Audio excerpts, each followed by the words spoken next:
Senator Sonny Trillanes, do you have a different point Madam Chair, of questioning? Yes. I'd just like to go back to Ms. Hara, the witness. Dahil interesado ako, while marami kasing reaction na yung mga addict daw, they deserve to die, ano? Yung mga reaction ng mga kababayan natin.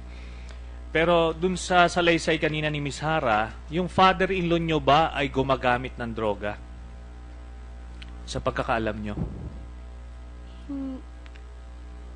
Hindi ko po Hindi, wag kayo tumingin dun sa abogado. Dapat alam nyo yan for a fact. Hindi, alam ko po kasi time na yon sumuko po si Papa.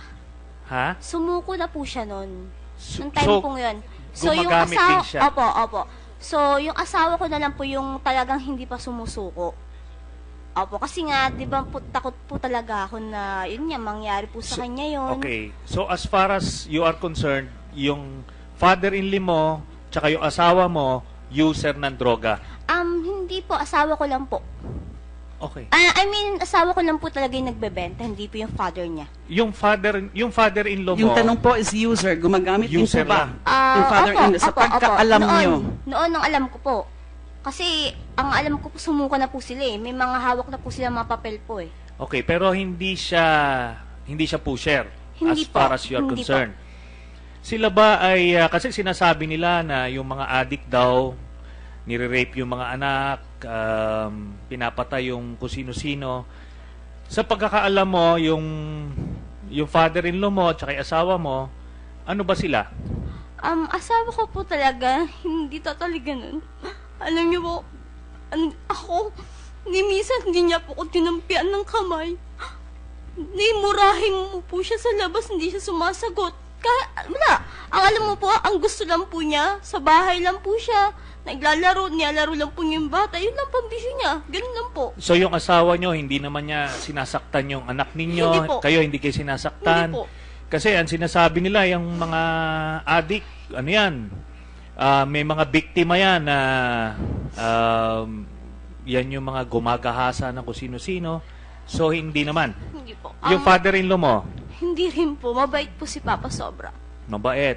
So yun yung sa pagkakaalam ninyo. Opo, kasi kahit magtanong po kayo doon sa kung saan po dati kami nakatira, kung saan po kami dati, marami po magsasabi sa inyo na ni minsan po wala po kayo mababalitaan na may kaaway si Papa or ang asawa ko po. Okay. Kasi sobra pong bait talaga ng mag-ama. So ngayon, ang tanong dito, kung ganyan yung pagkakakilala nyo sa mag-ama, bakit sila pinatay? Yun nga po, ang akin lang po kasi, hindi lahat ng adik masama. Kaya po nila magbago. Hindi. Ando doon tayo, no? Pero nga, base sa mga nakita nyong pangyayari, bakit nga sila, Wala po kung ano, wala po hindi akong nyo alam idea. kung ba't sila pinatay doon sa Said? Wala po akong idea. Hindi nyo, I'm sorry to interject, Senator Sonny, gusto ko lang maano tong punto na ito. Bakit nung pagdating nung 3 pulis ay naghahanap sila ng shabu? Yun po talaga yun rin po ang pinagtataka ko. Bakit? Siguro dahil minahulihan na po sila dati?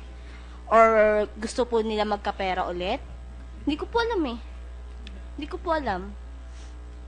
ang sa akin kasi, kaya ako pinupursu yan, dahil baka ito lang kailangan lang i-refresh mo yung memory mo. Baka itong 3 pulis na ito dati ng kaugnayan nung inyong asawa. Maaring hindi nyo alam, pero baka ganun nga. Hindi po. Kasi asawa ko po talaga, hindi po siya naglilihim lahat. Kumbaga lahat po niya Okay. sinasabi sa akin. So, nung sinabi nyo na dati siya nagtutulak, sino yung supplier niya? Wala po. Saan siya kumukuha ng supply? Yun nga po. Kumbaga sabi ko nga po sa inyo, pantawid, gutom lang po ang ginagawa niya. Hindi, miski na, Sa- kahit papano. Sa pinakaano po dun, sa Pasay. Kasi sabi ko nga po sa inyo, Pasay po, ang balita po talaga doon ay pulis din po yung nagbabagsak. Yon. Okay. Apo. Hindi, kailangan kasi ano kayo, no? Kailangan dito mas open kayo, mas totoo yung salaysay ninyo, huwag nyo niyang poproteksyonan. Kung palagay nyo talagang nagtutulak yung inyong asawa, simple yan. Yung source niya, may pinagkukuhanan siya. Sa mga, ano po yun, dun sa passery mismo, pero hindi po sa pulis. Hindi sa pulis. Opo. May, yung, parang mangyayari po ng parang yung taong binabagsakan siguro ng pulis, hindi siya siguro kumukuha, parang ganun.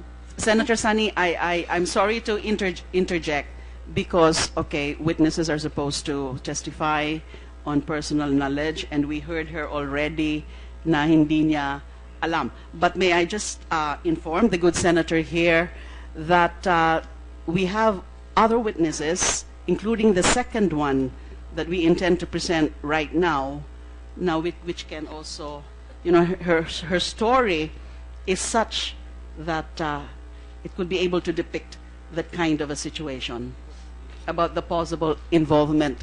Because again, while this is not a court of law, this is not a quasi-judicial body, and therefore the technical rules of evidence are not supposed to be strictly applicable.